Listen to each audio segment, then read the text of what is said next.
We're live. I didn't expect it to be quite that quick. Yeah. How you doing, Jeff? I'm doing all right. Happy Thanksgiving, Deb. Yep. Happy Thanksgiving to you too. What's our topic today?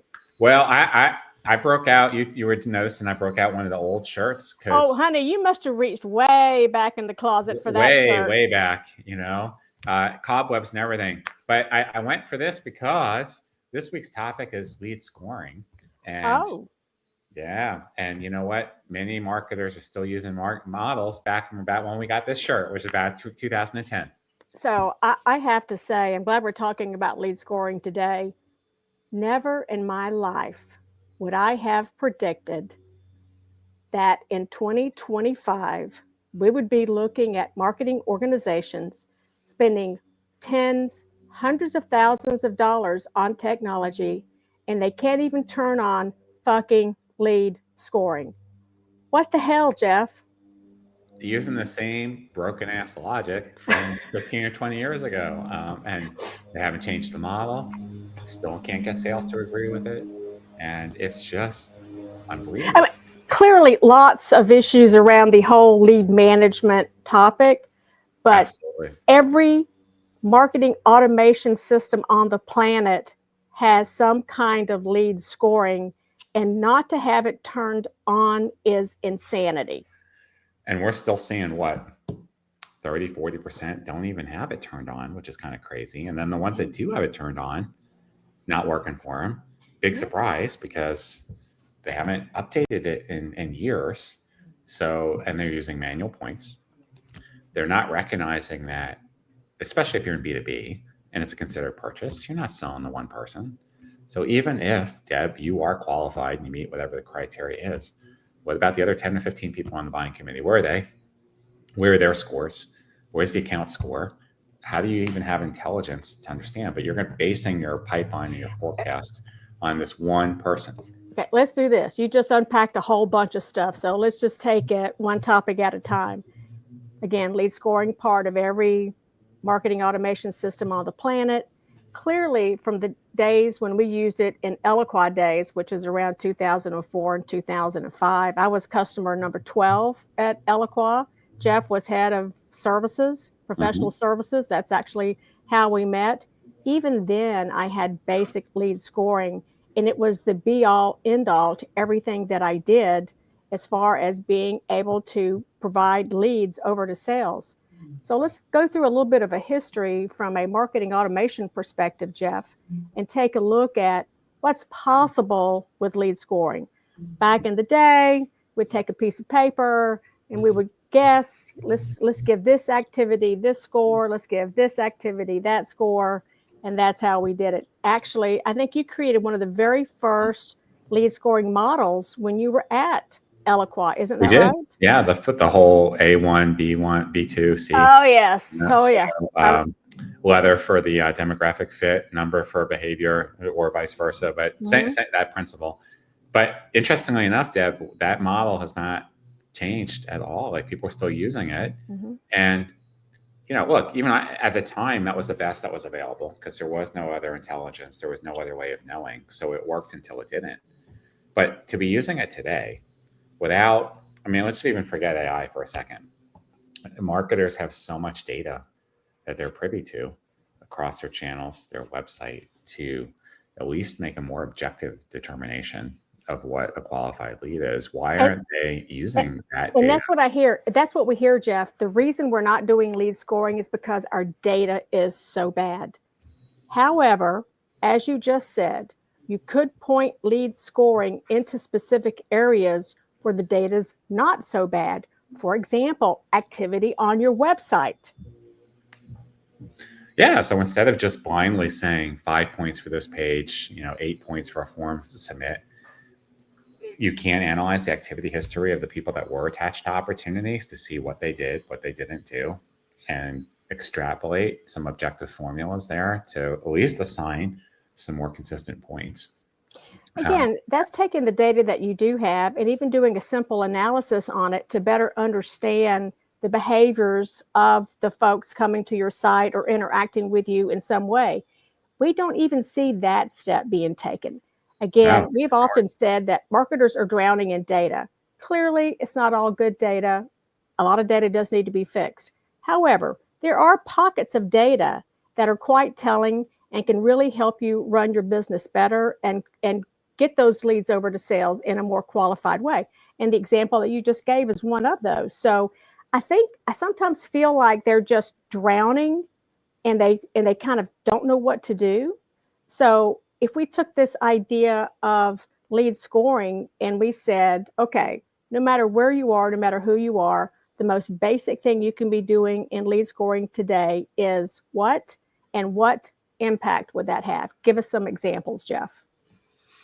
Well, again, I think you can just looking objectively at your activity data, and instead of, so just make a couple switches to that standard model, right? So even if you stay with demographic and firmographic, instead of you just arbitrarily coming up with points, use the activity history of the people that were attached to your opportunities, look at the patterns, and then extrapolate that to get more objective points. I mean, and that's a great use case for AI, by the way. Yeah, because you can take. Yeah, so even if you just did that without AI, you would have more and better information about behaviors. But AI just can analyze it faster, and look at it. But you don't need a big process. You just have to export your activity history for the leads associated or the context associated with the opportunities that were won, and then look at that progression. So that's definitely one place that people can start. The second is, look, if you're selling truly to an individual because you're B2C, or it's a transactional purchase, then having a lead is fine. But for 90% of the people in B2B, that's not fine. So you got to make more of a concerted effort to go back and look at who are all the people that were involved in this purchase process. You have to start looking at their data too, whatever you can get your hands on. Now, it's a double-edged sword with buyers committees, because there's a lot of people that don't go digital. So you don't know what they're doing because they're operating behind closed doors. But you could at least start to identify the people that they're at. And then you have third-party platforms, whether you're using Bombora, using Demandbase, Sixth Sense. I mean, there's plenty of other platforms that can get this for you, about Clearbit, that will help you. And then you mentioned this earlier. Every marketing automation platform has lead scoring capability, but even more than that, they're all adding in various layers of AI capability that you could just turn on. And that is going to automatically go through, start doing predictive modeling, making best case recommendations, next best action. Start leveraging that data, or at least at the minimum, run a test, turn on the AI scoring and keep your scoring, and just track it through your pipeline and see which model is working better. I have to tell you, through the years, lead scoring for me has been one of the most exciting aspects of marketing automation. Of course, before I became a CMO, I was in sales. So I've always had this revenue sales mindset for marketing. But being able to see lead scoring and how it was working was the highlight of what was happening in my marketing automation system. It helped me understand what people were interested in, what they were not interested in. And at the end of the day, I was able to give better leads over to my sales organization that converted into pipeline and then closed business at a higher level. So we guess maybe 30% of folks with marketing automation don't have lead scoring turned on. At least. I think it's at least as well. What are their barriers to doing that, Jeff? Yeah, that's a good question. I mean, I don't know. And I will say, this is a bless your heart moment for everyone who is a listener, very much so. Sure is. And Deb has explained that every week now. Yes. About what that is. I think, first of all, marketers still being so activity driven, so campaign driven. They're so caught up with doing more, saying yes, getting the next widget done, that they're not spending enough time in analysis and figuring things out. I think the platforms, they've gotten both harder and easier to use at the same time. There's a lot of features and capabilities that have gone mainstream and are very powerful. And they've also added a lot more capabilities. So most organizations underinvest in the talent to run these platforms. And so usually just finding someone to go in and actually make the changes or maintain it or make a decision, they're scarce. So that's another problem that we see. So I would say those are some of the barriers. Of course, there's even the more obvious ones are you're not even sitting down with sales to work on the problem together. You're still pursuing this on your own. On your own, yeah. Your goal is to generate leads. Sales is to generate revenue. So you think your job's done because you define the leads and you threw them over the wall. No, your job's not done, and you just made actually life 10 times harder for yourself. Right. That was going to be my next point. And marketing still doesn't sit down with sales. Now, back in the day, before we had predictive modeling, marketing would put together a lead scoring algorithm based on what they thought best, and then that would generate the leads. And a lot of times sales would say, well, these leads aren't good. I don't know what the hell you're scoring it on, but somebody coming to a page for half a second, it really doesn't count. But today, with our ability in just about every marketing automation system to do predictive modeling, and that really is the key. There's no way sales can say, this is useless data, this isn't working, because these new algorithms really predict behavior. And if we know the behavior and we know where that's going to go, then we know whether or not it's a qualified lead. So to me, that's been a huge change in lead scoring. I would say that, and again, marketing sitting around and, throwing the darts at the dartboard to guess how many points something gets, those days are done. It really is using the power of your marketing automation system and AI to really dig in and understand what these behaviors mean, so that when that lead goes over to sales, again, higher conversion rates all the way through revenue.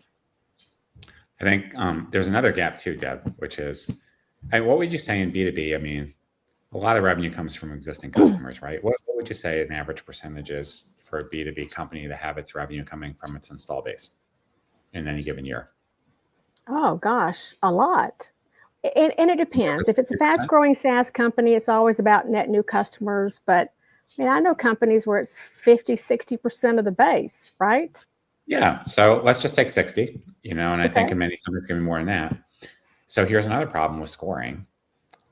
All scoring models are almost focused on that top funnel for the new customer. Net new. Great. Okay, fine. But if 50 to 60% of your business is coming from your install base and you're trying to cross-sell and upsell, and your model takes zero of that activity or anything into account, before you started, you're missing 60% of your opportunity because you're scoring on a disproportionate amount, right? And we see this problem with budget activity too. Like, there's so much emphasis on net new. Yeah. And yet what runs that flywheel is the install base. So it's the hardest, and that's why it really is given to marketing to take care of, because you have to have some new blood constantly coming in, and it's a lot harder for sales to do that alone. But I do want to give an example of when that lead scoring works really well. We were working with a life sciences company a few years ago, and they sold a really big scientific piece of equipment. And then there were disposables that went with that, right? And so they knew what the run rate was on those disposables every month for every single client they had that owned that large piece of scientific equipment. Well, when the disposable use started to drop, that's when the alarms would start going off, right? And it began with some emails to kind of fish around. And then that was quickly followed up with phone calls from the sales account team or the account management team. And again, what a great example of using data in everyday life and helping it be predictive and making sure that, number one, sales knows when something's dropping. But I just think that's a great example of marketers. Think about all the other data. Customer surveys, net promoter scores, login rates, usage of the service, order renewal rate, participation in customer conferences, customer advisory boards. There's so much data that we have on our customers so back to that scoring model, right? A1, B1, whatever, has a whole different meaning if you can actually think about the landscape of data that you have on your customers that you didn't have when they were just prospects, and that should be being fed into a model. Yes. And at least have two models, one for net Yes. new and I one for just sitting here thinking exactly the same thing. You need two models. And I wonder if marketers even take the time to do that high level analysis that says, look, I've got X amount of budget. And if I focus more in this area, I'm going to get a better ROI on that budget. For example, if I decide to maybe the spend is 60-40, 60% on trying to get net new, or maybe even 70% on net new and 30%. But what if I said it's now going to be 50-50? Would I be able to generate more revenue for the organization? Would I have a bigger business and financial impact? That is the kind of analysis that needs to be done. And then you take that forward to your ELT and say, here's what we could be doing. I understand we got to have a certain number of brand new coming in, but just wanted to let you know you've got this division over here that can create pipeline and impact. And here's what the analysis is showing us. We do this kind of twist, then we can drive more revenue for the company. So, yeah, I mean, you're really talking about propensity modeling, which I love, because these scores, they're almost done in isolation. They're just based upon some arbitrary scale, 100 points, 50 points. And depending on where you get on that model, you move forward in your lead definition. But none of these models do anything what you just said. They don't take into account the potential for revenue, the potential to attrit, because not every customer is equal. Some have higher support costs than others. How much is this in your ICP? What's the lifetime customer value going to be? What's the average order volume? What's the percent of wallet share? There's so many other data points that could go into these models that are now readily available if they would just use them, but they're not using them. So what we see is marketing organizations that are so overloaded with task and execution imperatives, they don't have time and quite often the talent to stand back and do a deeper level of analysis of their organization and really understand the data that they have and how they can best run marketing. And again, the big point in all of that is all about the lead. Because if you're not hyper-focused on generating revenue, if you're not hyper-focused on giving to sales the best qualified lead possible that has the highest conversion rate, then why the hell are you showing up to work every single day? Yeah, and if you think about it, it all goes back to trust and credibility. So you want sales to trust you. And you could argue all you want about what you did to do sales, but here it is. When sales closes that contract, that's the black and white. There's a number on that contract, right? This is the amount. When marketing says, this is my lead, everything that we just picked apart over the last 20 minutes, it's all fuzzy. Yeah. So where did you actually use objective data versus your intuition or you guessed? This is all bullshit. And no wonder why I'm not following up on these leads, because when I did follow up on these leads that you said were qualified, they weren't qualified. They didn't even want to talk to me. So I don't trust you, that you're actually going to come up with data that makes sense. So I think that is one of the key roles of marketing operations, and I've seen them be very successful with this, is bridging the gap between sales and marketing, because they are more data driven. That's not based on a hope and a prayer. So, I mean, that's a good thing. But we have just a couple of minutes left. And for our audience, I would like to kind of sum actions that they could take. So you're not using lead scoring today. Give me the 2 or 3 things they can start doing right away, Jeff. Just number one, before you build a model, just pull your last 2 years of opportunity and lead history and do some analysis on it. See what you can learn and start there. Then by all means, turn the model on, and wherever possible, leverage the AI and predictive capability within your marketing automation and CRM platforms before you come up with your own guess. And even if you do start with one lead, and it's better than doing nothing because you haven't been doing anything. So I would start there. That's a great place to start. Yeah. So yeah, 20, 25 years. It is hard to believe It They're all is. still talking about the same things, you know. Same thing. You and I should go pull up some of those old Marketing Effectiveness Summit PowerPoint decks that we did. Oh my God. Remember we used to wear the scientific coats because we were Yes, trying to get yes, people to think more in terms of data. yes. And we understand it's challenging being a marketer today. We get it. But at some point you have to stop the crazy. And turning Let on data lead be your friend. scoring is a place to stop the crazy and jump into the 21st century. Amen to that. Stop the crazy. Stop the crazy. That's right. All right, guys. Happy Thanksgiving. Thanks for checking in. Happy Thanksgiving, everybody. Bye-bye. Bye.